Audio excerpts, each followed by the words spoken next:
Halo, selamat datang di Kamar Sunyi. Kali ini kita akan bercerita tentang seorang pria bisa mengambil waktu dari masa depan.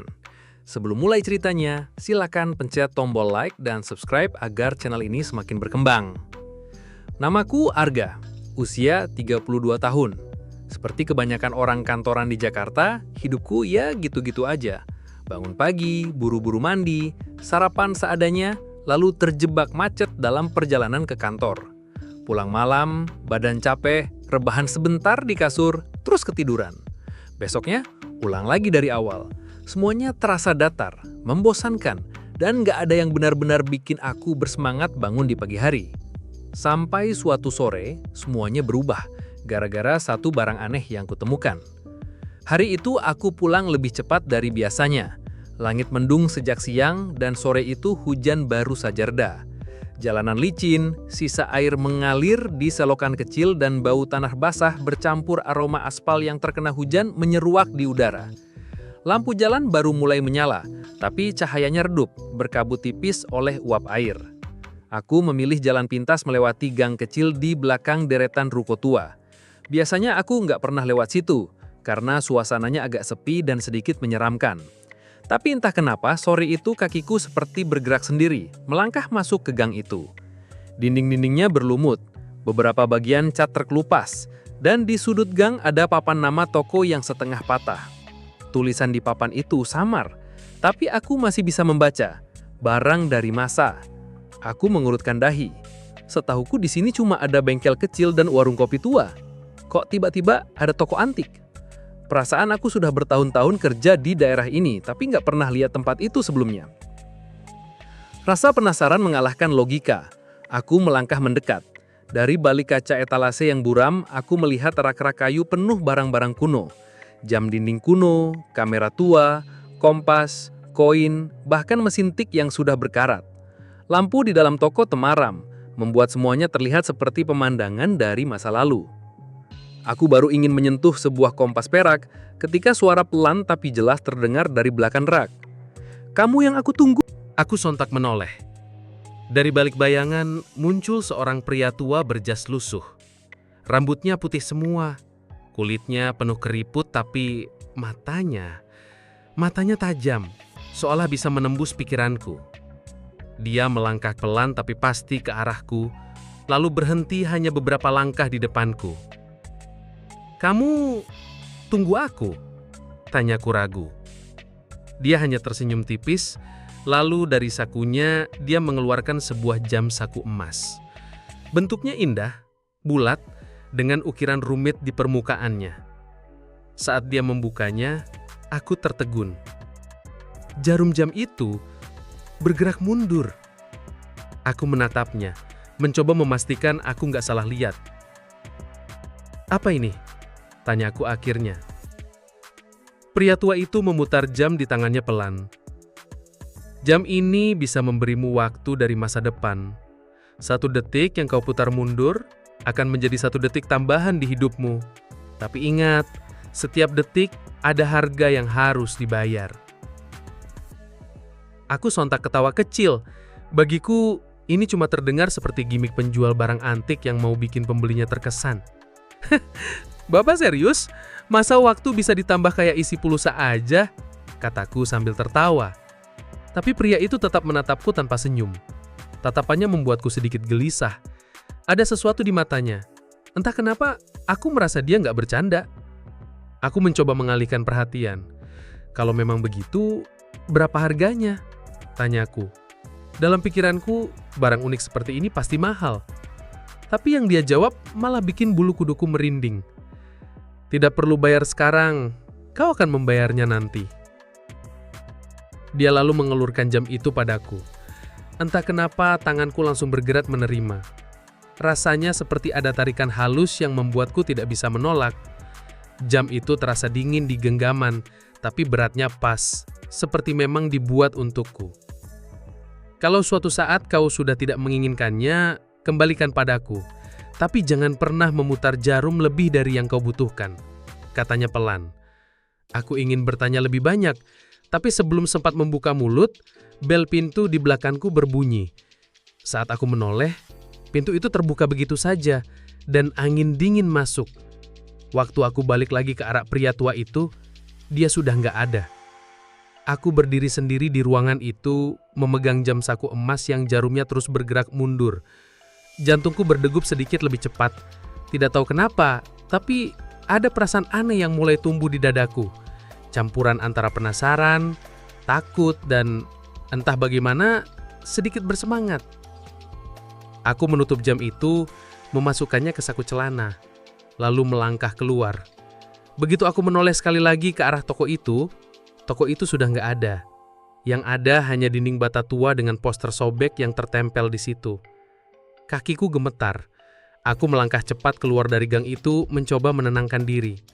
Di kepala, aku berusaha mencari penjelasan logis. Mungkin tadi cuma imajinasiku, atau aku terlalu lelah sampai berhalusinasi. Tapi saat tanganku menyentuh saku, aku merasakan benda dingin itu. Jam saku emas itu benar-benar ada di tanganku. Dan sejak saat itu, aku tahu hidupku nggak akan pernah sama lagi. Awalnya, aku nggak percaya dengan kata-kata pria tua itu. Aku bahkan sempat berpikir mungkin ini cuma trik psikologis atau sekedar kebetulan. Tapi malam itu juga, rasa penasaranku benar-benar mengalahkan logika. Aku duduk di kamar kos, lampu meja nyala redup, udara malam agak pengap. Jam saku emas itu kuletakkan di telapak tangan. Dingin tapi terasa hangat aneh ketika lama kupegang. Jarumnya terus bergerak mundur dengan ritme pelan, seperti detak jantung yang santai tapi pasti. Aku menatapnya lama. Pikiranku penuh dengan tanda tanya. Apa benar bisa memutar waktu? Apa benar bisa mengambil detik dari masa depan? Rasanya mustahil. Tapi entah kenapa, jariku mulai memutar tombol kecil di bagian atas jam itu, memutar jarum mundur beberapa detik. Yang terjadi setelahnya bikin bulu kuduku berdiri. Badanku mendadak terasa enteng, rasa capek seharian seperti hilang begitu saja. Mataku yang tadinya berat karena ngantuk, langsung terasa segar. Jam digital di meja menunjukkan waktu mundur 5 detik.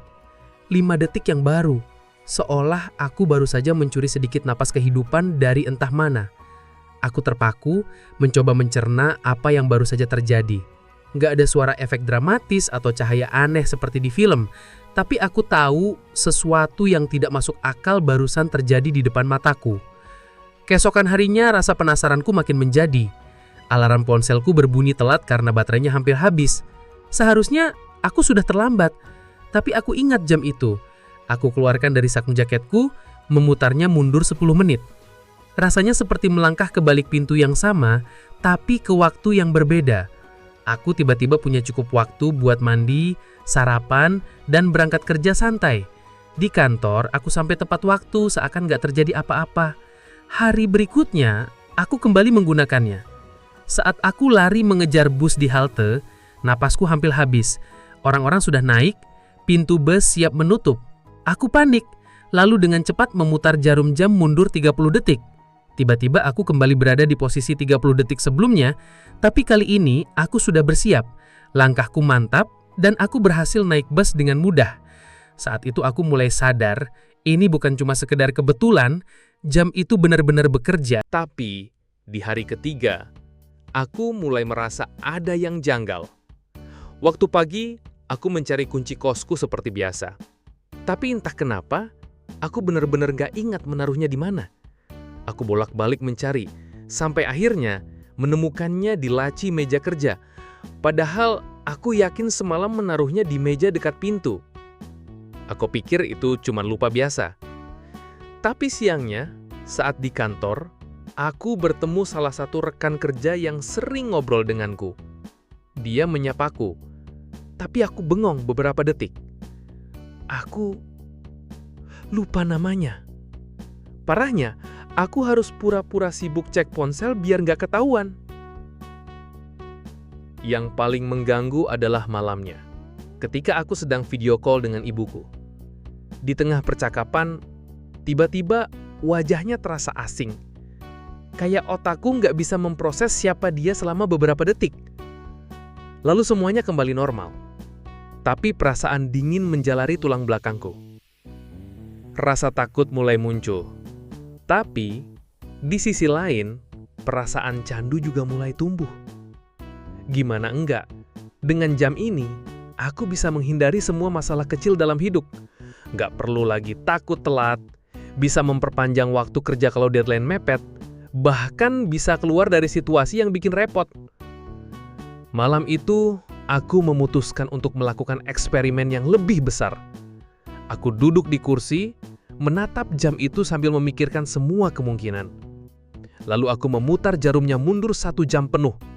Begitu jarum kembali ke posisi yang kuinginkan, mataku terasa berat sesaat, seperti dunia di sekitarku bergetar pelan. Ketika aku buka mata, aku berada di posisi yang sama, di kursi yang sama, tapi jam digital menunjukkan waktu 1 jam sebelumnya. Aku baru saja melompat ke masa lalu.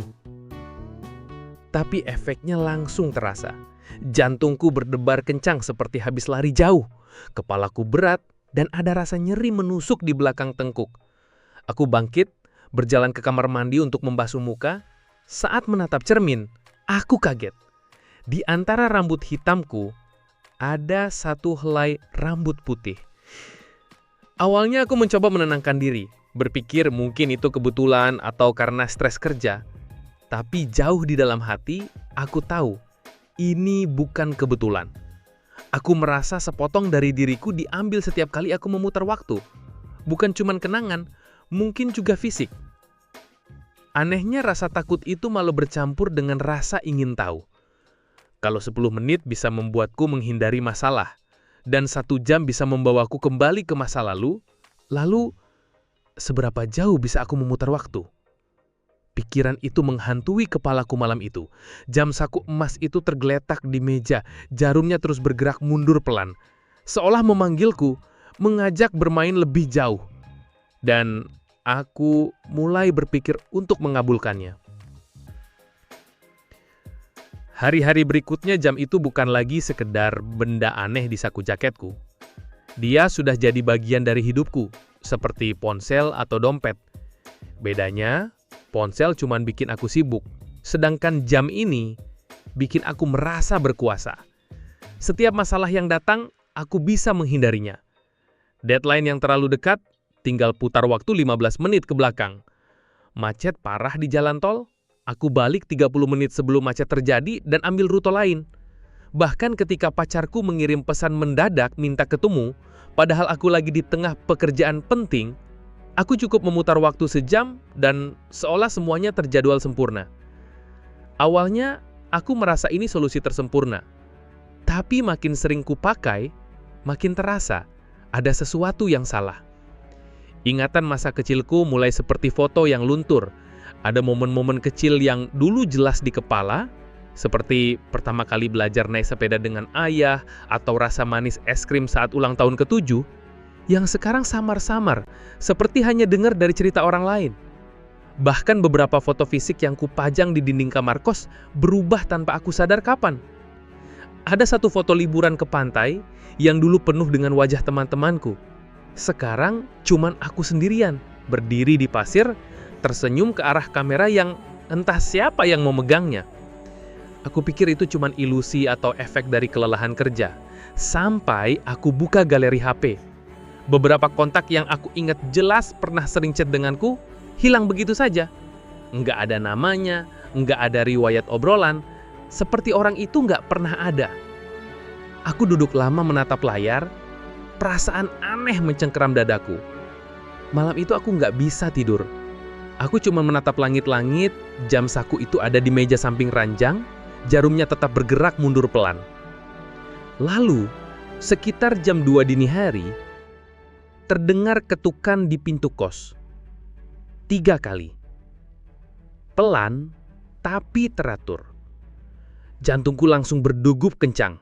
Siapa yang datang sepagi ini?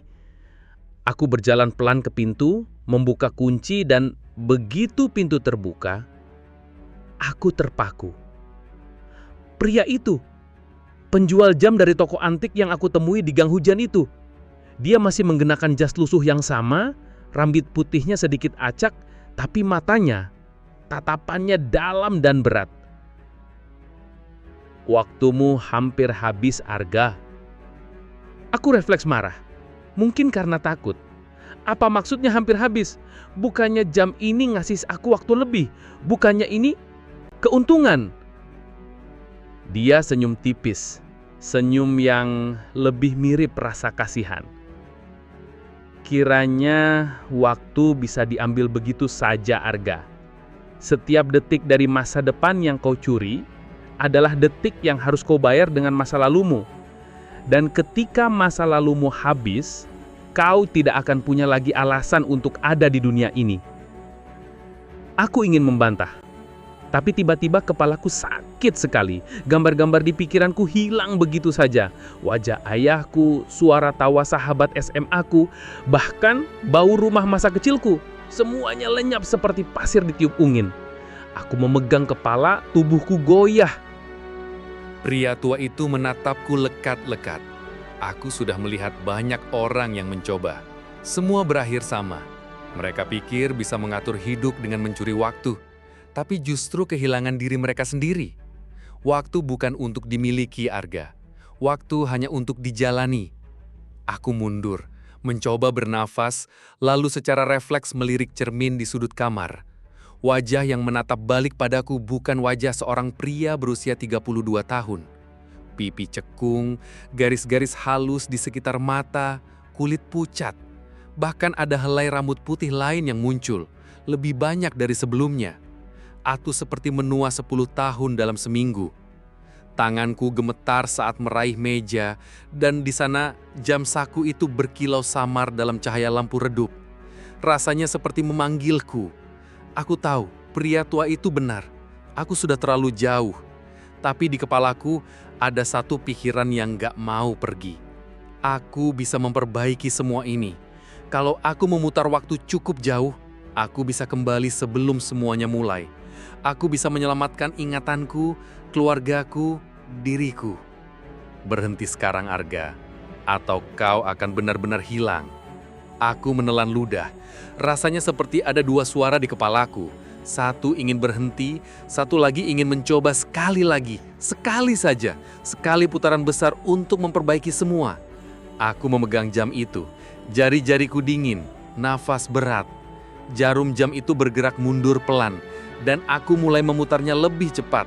Sekian menit, sekian jam, sekian hari, dunia di sekitarku mulai bergetar, lampu berkedip dan suara pria tua itu memudar seperti ditelan jarak. Aku merasa tubuhku ringan, terlalu ringan, seperti akan pecah menjadi debu. Lalu semuanya gelap. Yang terakhir ku ingat sebelum kegelapan menelan segalanya adalah bisikan pria tua itu, samar, hampir tak terdengar. Tidak ada yang bisa mencuri waktu tanpa kehilangan dirinya. Dan setelah itu, hanya sunyi. Sejak hari itu, aku nggak pernah lagi nyentuh jam tua itu. Biarpun rasa penasaran dan godaan buat punya waktu lebih kadang datang, aku udah tahu setiap detik yang dicuri dari besok, pasti ada yang harus dibayar. Dan harga itu nggak pernah murah.